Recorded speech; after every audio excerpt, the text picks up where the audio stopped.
ಕೇಂದ್ರದಲ್ಲಿ ನೀಟ್ನ ಸಮಸ್ಯೆ ಆದರೆ ಪ್ರಧಾನಮಂತ್ರಿಗಳು ಹೊಣೆ, ರಾಜ್ಯ ಸರ್ಕಾರದಲ್ಲಿ ಎಕ್ಸಾಮಿನೇಷನ್ನ ಸಮಸ್ಯೆಗಳು ಗೊಂದಲಗಳು ಬಂದರೆ ಅಧಿಕಾರಿಗಳು ಹೊಣೆ ಅನ್ನುವಂಥ ಒಂದು ಡಬಲ್ ಸ್ಟ್ಯಾಂಡರ್ಡ್ ನೀತಿಯನ್ನು ಇವರು ನಡೆಸ್ಕೊಂಡು ಬಂದಿದ್ದಾರೆ. ನಮ್ಮ ಪ್ರಿಯಾಂಕ್ ಖರ್ಗೆ ಅವರು ಕರ್ನಾಟಕದ ರಾಜ್ಯದ ಸಮಸ್ಯೆಗಳಿಗೆ ಸ್ಪಂದಿಸುವುದನ್ನು ಬಿಟ್ಟು ಅವರು ಡೆಲ್ಲಿ ರಾಜಕಾರಣ ಮಾಡಲಿಕ್ಕೆ ಹೊರಟಿದ್ದಾರೆ. ಇಲ್ಲಿ ಅವರ ಪ್ಲೇಟಲ್ಲಿ ಹೆಗ್ಗಣ ಇದೆ, ಬದಿ ಮನೆಯವರ ನೊಣವನ್ನು ಹುಡುವಂಥ ಪ್ರಯತ್ನ ಈ ವ್ಯಕ್ತಿ ಮಾಡ್ತಾ ಇದ್ದಾರೆ. ಕರ್ನಾಟಕದಲ್ಲಿ ಆಗುತ್ತಿರುವಂಥ ಎಕ್ಸಾಮಿನೇಷನ್ಸ್ ಏನಿದೆ, ಕೆ ಇರ್ಬೋದು, KPSC ಎಕ್ಸಾಮಿನೇಷನ್ಸ್ ಇರ್ಬೋದು, KA ಕಂಡಕ್ಟ್ ಮಾಡಿರುವಂಥ ಎಕ್ಸಾಮಿನೇಷನ್ಸ್ ಇರ್ಬೋದು, SLC ಎಕ್ಸಾಮಿನೇಷನ್ಸ್ ಇರ್ಬೋದು, AEE ಎಕ್ಸಾಮಿನೇಷನ್ಸ್ ಇರ್ಬೋದು, ಕೃಷಿ ಇಲಾಖೆ ಎಕ್ಸಾಮಿನೇಷನ್ಸ್ ಇರ್ಬೋದು, ಪೊಲೀಸ್ ಇಲಾಖೆ ಎಕ್ಸಾಮಿನೇಷನ್ಸ್ ಇರ್ಬೋದು, ಇದೆಲ್ಲದರಲ್ಲಿ ಸಹ ಇದೆಲ್ಲದ ಗೊಂದಲದ ಗೂಡಾಗಿ ಕುಳಿತಿದೆ.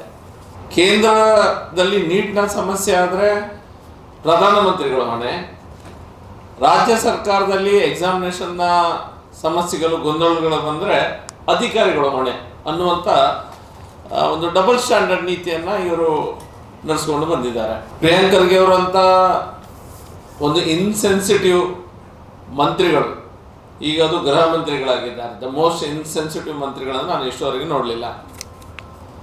ಅವರ ಇಲಾಖೆಯಲ್ಲೇ ದೊಡ್ಡದಾದ ಭ್ರಷ್ಟಾಚಾರ ಎಲ್ಲ ಕಡೆ ನಡೀತಾ ಇದೆ. ಮೊನ್ನೆ ಉಡುಪಿ ಜಿಲ್ಲೆಯಲ್ಲಿ ಆಯಿತು, ಎಲ್ಲ ಕಡೆ ನಡೀತಾ ಇದೆ. ಅದು ಒಂದು ಕಡೆ.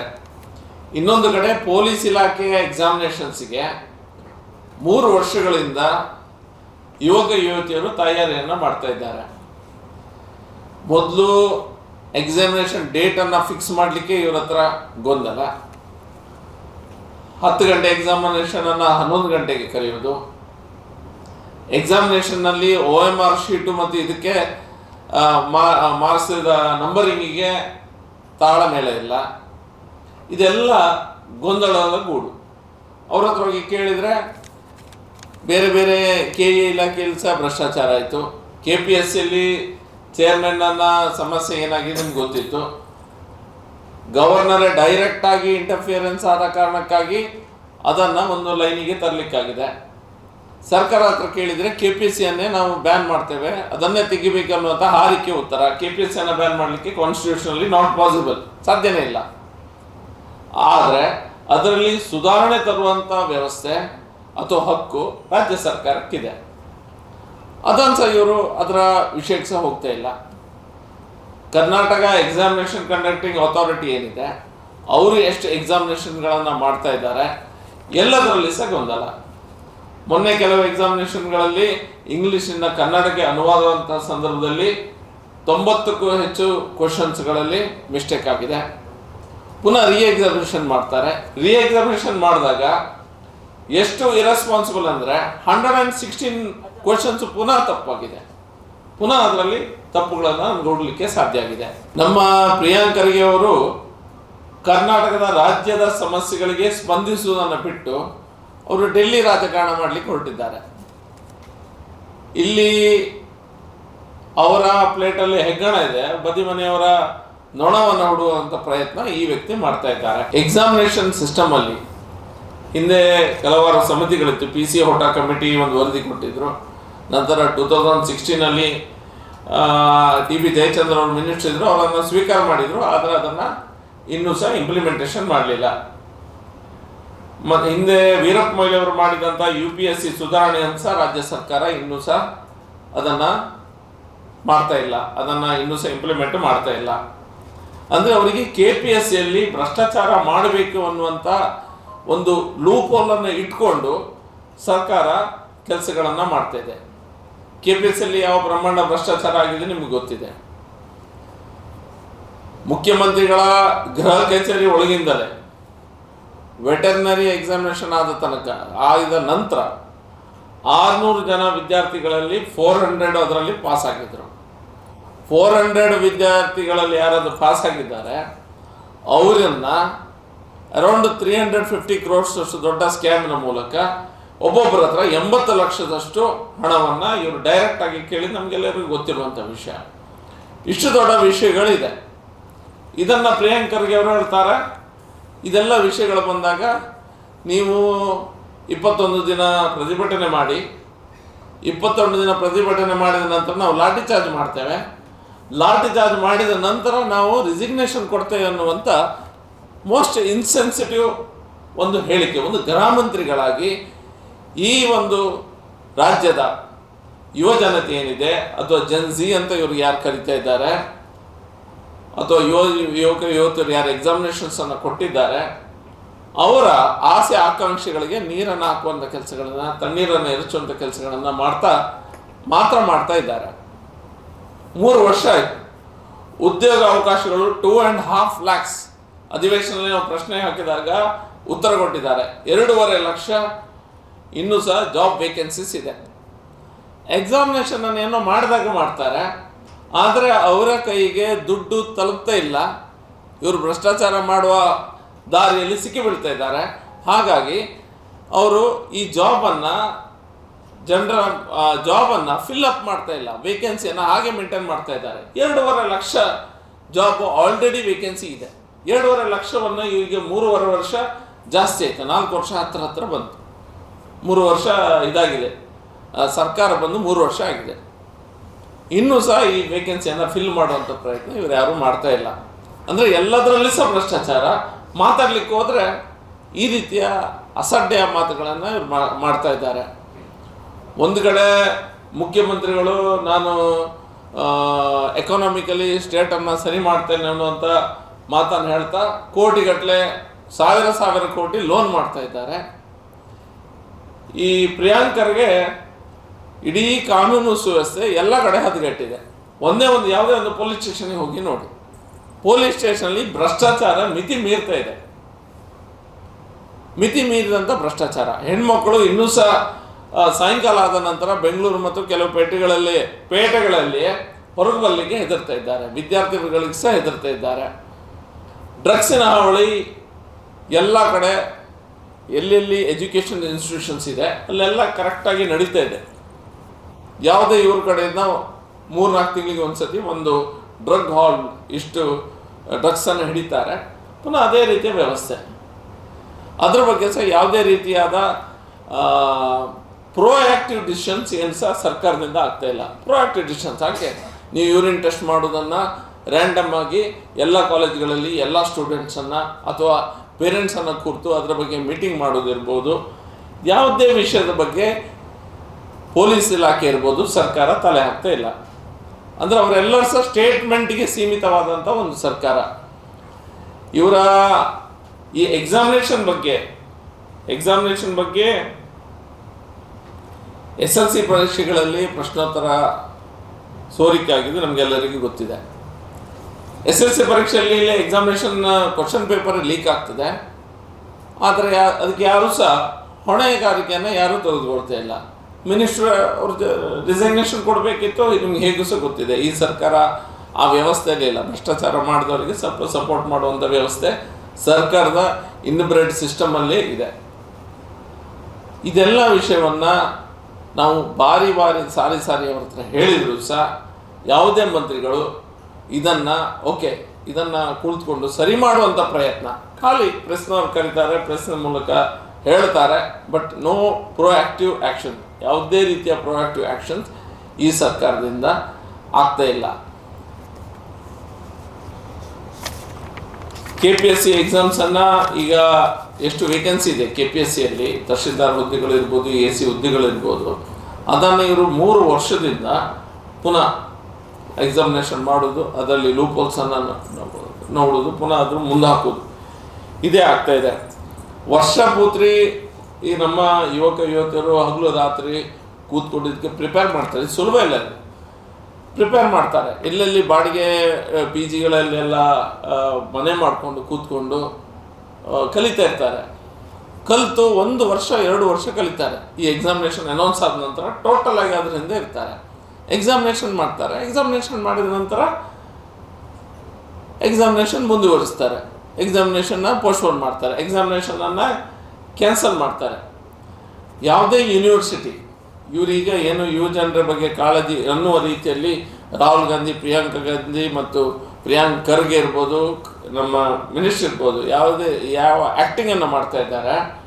ಒಂದೇ ಒಂದು ಯೂನಿವರ್ಸಿಟಿಯಲ್ಲಿ ಒಂದೇ ಒಂದು ಕರ್ನಾಟಕ ರಾಜ್ಯದಲ್ಲಿರುವಂಥ ಗೌರ್ಮೆಂಟ್ ಯೂನಿವರ್ಸಿಟಿಗಳಲ್ಲಿ ಯಾವುದೇ ರೀತಿಯ ಫಂಡಿಂಗ್ ಆಗ್ತಾ ಇಲ್ಲ, ಝೀರೋ ಫಂಡೇ ಆಗ್ತಾ ಇಲ್ಲ. ಎಲ್ಲ ಕೋರ್ಸಸ್ಗಳನ್ನು ಇವರು ಮುಚ್ತಾ ಇದ್ದಾರೆ. ಇದನ್ನು ನಾವು ನೋಟ್ ಮಾಡಬೇಕು, ನ್ಯೂಸನ್ನು ನೀವು ಗಮನಿಸಿ. ಫಾರ್ ಎಕ್ಸಾಂಪಲ್ ಜರ್ನಲಿಸಮ್ ಕೋರ್ಸನ್ನು ಸ್ಟಾರ್ಟ್ ಮಾಡ್ತಾರೆ. ಸಡನ್ ಆಗಿ ಯೂನಿವರ್ಸಿಟಿ ನಮಗೆ ಫಂಡಿಂಗ್ ಇಲ್ಲ ಅಂತ ಆ ಕೋರ್ಸನ್ನು ಬಂದ್ ಮಾಡ್ತಾರೆ. Immediately autonomous universities, private universities ಯಾರು ಇರ್ತಾರೆ ಆ ಜರ್ನಲಿಸಮ್ ಕೋರ್ಸನ್ನು ಇಮಿಡಿಯೇಟ್ ಆಗಿ ಸ್ಟಾರ್ಟ್ ಮಾಡ್ತಾರೆ. ಹಾಗಾದರೆ ಅವರಿಗೆ ಸ್ಟೂಡೆಂಟ್ಸ್ ಸಿಗ್ತಾರೆ, ಯುವಜನತೆ ಅಲ್ಲಿಗೆ ಬರ್ತಾರೆ. ನಮ್ಮ ಗೌರ್ಮೆಂಟ್ ಯೂನಿವರ್ಸಿಟೀಸ್ ಯಾಕೆ ಬರ್ತಾ ಇಲ್ಲ? ಯಾಕಂದರೆ ಇವರ ಪ್ರಯತ್ನ ಆಗ್ತಾ ಇಲ್ಲ, ಇವರು ಇನ್ಫ್ರಾಸ್ಟ್ರಕ್ಚರ್ ಡೆವಲಪ್ಮೆಂಟನ್ನು ಮಾಡ್ತಾ ಇಲ್ಲ. ಎಷ್ಟೋ ವರ್ಷಗಳಿಂದ ಪರ್ಮನೆಂಟ್ ಸ್ಟಾಫ್, ಟೀಚಿಂಗ್ ಸ್ಟಾಫ್ ಇವ್ರ ಹತ್ರ ಇಲ್ಲ. ಇದೆಲ್ಲ ಟೋಟಲ್ ಆಗಿ ಕರ್ನಾಟಕದ ಯುವಜನತೆ ಏನಿದೆ ಅವರಿಗೆ ಸರ್ಕಾರ ಮೋಸ ಮಾಡ್ತಾ ಇದೆ. ಮಧ್ಯಮ ವರ್ಗದ ಮತ್ತು ಬಡ ವಿದ್ಯಾರ್ಥಿಗಳು ಯಾರಿದ್ದಾರೆ ಅವರಿಗೆ ಏನೋ ಒಂದು ಆಸೆ ಇರ್ತದೆ, ಸರ್ಕಾರಿ ನೌಕರಿಯನ್ನು ತೆಗೆದುಕೊಳ್ಬೇಕು, ಅದಕ್ಕೋಸ್ಕರ ಭಾಳಷ್ಟು ಕಷ್ಟಪಡ್ತಾರೆ. ಇದನ್ನೆಲ್ಲ ನಿಗ್ಲೆಕ್ಟ್ ಮಾಡಿದ್ದಾರೆ. ಮಾತೆತ್ತಿದ್ರೆ ನೀಟ್ ಅಂತ ಹೇಳ್ತಾರೆ, ಮಾತೆತ್ತಿದ್ರೆ ಅವರು ಪ್ರಿಯಾಂಕರ್ಗೆ ನೀಟ್ ಅಂತ ಹೇಳ್ತಾರೆ. ನೀಟಲ್ಲಿ ಏನು ಎಕ್ಸಾಮ್ ತಪ್ಪಾಗಿದೆ, ಸರ್ಕಾರ ಅದಕ್ಕೆ ಇಮಿಡಿಯೇಟ್ ಆಗಿ ಕರೆಕ್ಟಿವ್ ಮೆಜರ್ಸನ್ನು ತೆಗೆದುಕೊಂಡಿದೆ. ಒಂದು ಎಕ್ಸಾಮಿನೇಷನ್ ಮಾಡಬೇಕಾದ್ರೆ 6 ತಿಂಗಳು ಬೇಕಾಗ್ತದೆ. 1 ತಿಂಗಳೊಳಗಾಗಿ ನೀಟ್ ಎಕ್ಸಾಮಿನೇಷನ್ಸ್ ಮಾಡಿದ್ದಾರೆ. 1 ತಿಂಗಳೊಳಗಾಗಿ ಯಾರೆಲ್ಲ ಟೀಚರ್ಸ್, ಗೌರ್ಮೆಂಟ್ ಮೆಷಿನರಿ ಎಲ್ಲ ಟೀಚರ್ಸ್ ಯಾರು ಇದನ್ನು ಇದು ಮಾಡಿದ್ದಾರೆ ಅವರನ್ನೆಲ್ಲ ಅವರನ್ನೆಲ್ಲ ಸಹ ಅರೆಸ್ಟ್ ಮಾಡಿದ್ದಾರೆ. ಅದ್ರ ಬಗ್ಗೆ ಆ್ಯಕ್ಷನ್ ಆಗಿದೆ. ಲಾಜಿಕಲ್ ಆ್ಯಂಡ್ ಫಾಸ್ಟ್ ಟ್ರ್ಯಾಕ್ ಕೋರ್ಟನ್ನು ಈಗ ಇಮಿಡಿಯೇಟ್ ಆಗಿ ನಮ್ಮ ಪಾರ್ಲಿಮೆಂಟಲ್ಲಿ ಅದೇ ಪಾಸ್ ಆಗಿದೆ. ಎಲ್ಲ ಆ್ಯಕ್ಷನ್ಸನ್ನು ಸರ್ಕಾರದ ಕಡೆಯಿಂದ ಯುವಜನತೆಗೆ ಅನ್ಯಾಯ ಆಗಬಾರ್ದು ಎನ್ನುವಂಥ ನಿಟ್ಟಿನಲ್ಲಿ ಕ್ರಮವನ್ನು ಕೈಗೊಂಡಿದ್ದಾರೆ. ಆದರೆ ನಮ್ಮ ಕರ್ನಾಟಕದಲ್ಲಿ ಇಷ್ಟು ಗೊಂದಲಗಳ ಗೂಡಾಗಿದೆ. ಎಲ್ಲ ಎಕ್ಸಾಮಿನೇಷನ್ಸ್ 1-2 ಅಂತಲ್ಲ, ಇಂಜಿನಿಯರಿಂಗು, ಕೃಷಿ ಇಲಾಖೆ ಎಲ್ಲ ಎಕ್ಸಾಮಿನೇಷನ್ನಲ್ಲಿ ಗೋಲ್ಮಾಲ್ ಆಗ್ತಾ ಇದೆ. ಇಷ್ಟು ದೊಡ್ಡ ಭ್ರಷ್ಟಾಚಾರ ನಡೀತಾ ಇದೆ. ಯಾವುದೇ ಆ್ಯಕ್ಷನ್ಸ್ ಇಲ್ಲ, ಯಾವುದೇ ರಿಕವರ್ಸ್ ಕರೆಕ್ಟಿವ್ ಆ್ಯಕ್ಷನ್ಸ್. ಆಯ್ತಪ್ಪ, ತಪ್ಪತ್ತು ಯಾರೋ ಮಾಡಿದ್ದಾರೆ, ನೀವು ಎಲ್ಲದಕ್ಕೆ ಸಹ ಅಧಿಕಾರಿಗಳನ್ನು ದೂರಿದ್ರೆ ಆಗೋದಿಲ್ಲ. ನಿಮಗೆ ಜನ ಓಟ್ ಹಾಕಿ ಕೂರಿಸಿದ್ದಾರೆ, ಯು ಟೇಕ್ ಸಮ್ ಆ್ಯಕ್ಷನ್. ನೀವು ಯಾವುದೇ ಆ್ಯಕ್ಷನ್ ತೆಗಿಲಿಕ್ಕೆ ರೆಡಿ ಇಲ್ಲ ಅಂತ ಹೇಳಿದರೆ ಹೇಗೆ? ಪ್ರಿಯಾಂಕರ್ಗೆ ಅಂತೂ ಸಹ ಬೆಳಿಗ್ಗೆ ಎದ್ದ ಕೂಡಲೇ ಒಂದು ರಾಹುಲ್ ಗಾಂಧಿಯ ಫೋಟೋಗೆ ಪೂಜೆ ಮಾಡಿದ ನಂತರ ನೆಕ್ಸ್ಟ್ ಜಪ ಮಾಡೋದೇ RSS ಅವರಿಗೆ ಬೇರೆ ಕೆಲಸನೇ ಗೊತ್ತಿಲ್ಲ ವ್ಯಕ್ತಿಗೆ.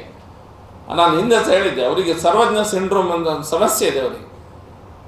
ಇಡೀ ವಿಶ್ವದಲ್ಲಿರುವಂಥ ಎಲ್ಲ ಸಮಸ್ಯೆಗಳಿಗೆ ನನ್ನ ಹತ್ರ ಪರಿಹಾರ ಇದೆ ಅನ್ನುವಂಥ ರೀತಿಯಲ್ಲಿ ತೋರಿಸ್ಕೊಳ್ಳಿ. ಇಡೀ ಯಾವುದೇ ಸಮಸ್ಯೆ ಇದ್ರೂ ಸಹ ಅಧಿವೇಶನದಲ್ಲಿ ಸಹ ಹಾಗೆ ಯಾರು ಏನು ಕ್ವಶನ್ ಕೇಳಿದ್ರು ಸಹ ಈ ವ್ಯಕ್ತಿ ಒಂದು ಎದ್ದು ನಿಲ್ಲುದು, ನಾನು ಉತ್ತರ ಕೊಡ್ತೇನೆ ಅಂತ. ಮಾತ್ರ ತನ್ನ ಒಂದು ಡಿಪಾರ್ಟ್ಮೆಂಟ್ ಏನಿದೆ, ತನ್ನ ಗೃಹ ಇಲಾಖೆ ಏನಿದೆ, ಅದನ್ನು ಈಗ ಸರಿಯಾಗಿ ನಡೆಸ್ಕೊಳ್ಳಿಕ್ಕೆ ಈ ಜನ ವ್ಯಕ್ತಿಯಿಂದ ಆಗ್ತಿಲ್ಲ. ಟೋಟಲ್ ಕಂಪ್ಲೀಟ್ ಫೇಲಿಯರ್ ಆಗಿದ್ದಾರೆ ಈ ಜನ. ಕರ್ನಾಟಕ ಸರ್ಕಾರ ನಾವು ಇಮಿಡಿಯೇಟ್ ಆಗಿ ಈ KE ಮತ್ತು ಈ ಅಥಾರಿಟೀಸ್ ಏನಿದ್ದಾರೆ ಇದನ್ನು ಅವರು ನಮ್ಮ ಡಿಮಾಂಡ್ಸ್ ಏನಂತ ಹೇಳಿದ್ರೆ, ಫಸ್ಟು ಇವರು ರಾಜ್ಯ ಸರ್ಕಾರ ಏನು ಹೇಳ್ತಾ ಇದ್ದಾರೆ ಅಂತ ಹೇಳಿದ್ರೆ, ನಾವು ಇಂಟರ್ನಲ್ ಇನ್ವೆಸ್ಟಿಗೇಷನ್ಸ್ ಮಾಡ್ತೇವೆ ಅನ್ನುವಂಥದ್ದು ಹೇಳ್ತಾ ಇದ್ದಾರೆ. ಇಂಟರ್ನಲ್ ಇನ್ವೆಸ್ಟಿಗೇಷನ್ಸ್ ಹೇಳ್ತಾರೆ. ನಂತರ CID ಏನೋ ಒಂದು ಇವರಿಗೆ ಬೆಳಿಗ್ಗೆ ಎದ್ದು ಸಲಾಮ್ ಹಾಕೋರು ಅನ್ನೋಕ್ಕಂದು ಕೂರಿಸ್ತಾರೆ. ಇದೆಲ್ಲ ಭ್ರಷ್ಟಾಚಾರ ಅಥವಾ ವಿದ್ಯಾರ್ಥಿಗಳ ವಿಷಯದಲ್ಲಿ ಎಕ್ಸಾಮಿನೇಷನಲ್ಲಿ ಏನೆಲ್ಲ ಗೊಂದಲ ಆಗ್ತಾಯಿದೆ ಅದನ್ನು ಇಮಿಡಿಯೇಟ್ ಆಗಿ ಅವರು CBIಗೆ ಈ ತನಿಖೆಯನ್ನು ಒಪ್ಪಿಸಬೇಕು. ಪರೀಕ್ಷೆಗಳನ್ನು ಪಾರದರ್ಶಕವಾಗಿ ಇವರಿಗೆ ಮಾಡಲಿಕ್ಕೆ ಆಗ್ತದೆ. ಪೊಲೀಸ್ ಇಲಾಖೆಯಲ್ಲಿಯೇ ಸ್ವತಃ ಪ್ರಿಯಾಂಕರ್ಗೆ ಮಾಡಲಿಕ್ಕೆ ಆಗ್ತಾ ಇಲ್ಲ. ಪ್ರಿಯಾಂಕರ್ಗೆ ಬಿಟ್ಟು ಹೋಗ್ಲಿ, ಅವ್ರಿಗೆ ಬೇರೆ ಯಾವುದಾದ್ರೂ ಅವರು ಹೇಗೂ ಸಹ ಅವರಿಗೆ ಕಾಂಟ್ಯಾಕ್ಟ್ ಇದೆ, ಬೇರೆ ಯಾವುದಾದ್ರೂ ಮಿನಿಸ್ಟ್ರಿ ಏನನ್ನು ತೆಗೆದುಕೊಂಡು ಮಾಡ್ಬೋದು ಅಂತ. ಮತ್ತು ನಂಗೆ ಅದು ಗೊತ್ತಿಲ್ಲ. ಅವರು ರಾಜೀನಾಮೆಯನ್ನು ನೀಡಬೇಕು. ಪ್ರಿಯಾಂಕರ್ಗೆ ಅವರು ಈ ವಿಷಯದಲ್ಲಿ ಅವರ ಡಿಪಾರ್ಟ್ಮೆಂಟ್ನಲ್ಲಿ ಆದಂಥ ಗೊಂದಲ ಏನಿದೆ ಅದರಿಂದ ಅವರು ರಾಜೀನಾಮೆಯನ್ನು ನೀಡಬೇಕು. ಮತ್ತು ಮುಖ್ಯಮಂತ್ರಿಗಳು ಸಹ ಈ ರೀತಿಯ ಹೊಣೆಗೇಡಿತನದ ಸ್ಟೇಟ್ಮೆಂಟನ್ನು, ಇಲ್ಲಿ ಮಿಸ್ಟೇಕ್ ಆದರೆ ಎಲ್ಲ ಅಧಿಕಾರಿಗಳು ಅನ್ನುವಂಥ ಹೊಣೆಗೇಡಿತನದ ಸ್ಟೇಟ್ಮೆಂಟನ್ನು ಹೇಳಿಕೊಂಡು ನುಣಿಸುವ ಪ್ರಯತ್ನವನ್ನು ಮಾಡ್ಕೊಳ್ಬಾರ್ದು. ಮತ್ತು ಯಾರು ಸಚಿವರು ಇದಕ್ಕೆಲ್ಲ ಯಾವ್ಯಾವ ಡಿಪಾರ್ಟ್ಮೆಂಟಲ್ಲಿ ಎಕ್ಸಾಮಿನೇಷನ್ಸ್ ಆಗಿದೆ ಅಲ್ಲಿ ಅವರು ರೆಸಿಗ್ನೇಷನನ್ನು ಆಯಾ ಮಂತ್ರಿಗಳಿಂದ ತೆಗೆದುಕೊಳ್ಬೇಕು. ಮಂತ್ರಿಗಳಿಗೆ ಕೆಲವುದಕ್ಕೆ ಇದ್ದಾರೆ, ಕೆಲವುದಕ್ಕೆ ಇಲ್ಲ. ಫಾರ್ ಎಕ್ಸಾಂಪಲು ಕೃಷಿ ವಿಜ್ಞಾನ ಯೂನಿವರ್ಸಿಟಿ ಏನಿದೆ ಅಲ್ಲಿ ಎಲಿಜಿಬಿಲಿಟಿ ಕ್ರೈಟೀರಿಯಾ ಇತ್ತು. ಈ ರೀತಿಯಾಗಿ ಇರಬೇಕು, ಕೃಷಿ ಇಲಾಖೆಯವರೇ ಓದಿದವರೇ, ಆ ಎಲಿಜಿಬಿಲಿಟಿ ಕ್ರೈಟೀರಿಯಾ ಎಲ್ಲ ಇತ್ತು. ಹಾಗಾಗಿ ಅವರೇ ಎಕ್ಸಾಮಿನೇಷನ್ ಕೊಡಲಿಕ್ಕೆ ಸಾಧ್ಯ.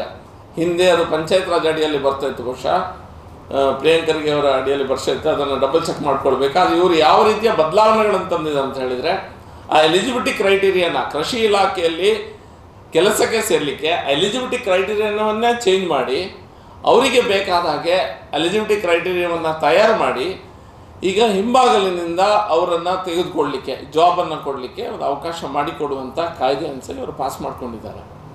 ಆ ರೀತಿಯಾಗಿ ತಂದೆ. ಮತ್ತು ಅಧಿವೇಶನದಲ್ಲಿ ಬುಲ್ಡೋಸಿಂಗ್, ಕೆಲವು ವಿಷಯಗಳ ಬಗ್ಗೆ ಚರ್ಚೆ ಮಾಡೋದಿಲ್ಲ, ಈ ರೀತಿಯಾಗಿ ತರ್ತಾರೆ, ಬುಲ್ಡೋಸ್ ಮಾಡ್ಕೊಂಡು ಹೋಗ್ತಾನೆ ಇರ್ತಾರೆ. ಡಿಬೇಟಿಗೆ ಸಹ ಬರೋದಿಲ್ಲ. ಹೇಗೂ ಸಹ ಅವರ ನಂಬರ್ಸ್ ಇದೆ. ಈ ಪ್ರೆಸೆಂಟ್ ಡಿಸ್ಪೆನ್ಸೇಷನ್ ಅಥವಾ ಜನ ಕೊಟ್ಟಂಥ ಅಧಿಕಾರ ಇದೆ, ಅವ್ರು ಪಾಸ್ ಮಾಡ್ಕೊಳ್ಬೋದು. ಆದರೆ ಡಿಬೇಟಿಗೆ ಸಹ ಕೆಲವು ಸತಿ ಸರಿಯಾಗಿ ಮಾತಾಡಲಿಕ್ಕೆ ಅದನ್ನು ಅವಕಾಶ ನಮಗೆ ಮಾಡಿಕೊಡ್ತಾ ಇಲ್ಲ. ಇವರು ಮಲ್ಲಿಕಾರ್ಜುನ್ ಖರ್ಗೆ ಅವರು, ರಾಹುಲ್ ಗಾಂಧಿ, ಪ್ರಿಯಾಂಕ್ ಖರ್ಗೆ ಇವರು ಕೇಂದ್ರ ಸರ್ಕಾರದ ವಿರುದ್ಧ ಧರಣಿಯನ್ನು ನಡೆಸ್ತಾ ಇದ್ದಾರೆ. ಬೆಳಗಾವಿಯಲ್ಲಿ, ವಿಜಯಪುರದಲ್ಲಿ ಮತ್ತು ಬೆಂಗಳೂರಿನಲ್ಲಿ ಯುವಕರ ಸಮಸ್ಯೆ, ಆಕ್ರೋಶ ಮತ್ತು ಎಷ್ಟು ಪ್ರತಿಭಟನೆ ಆಗ್ತಾಯಿದೆ.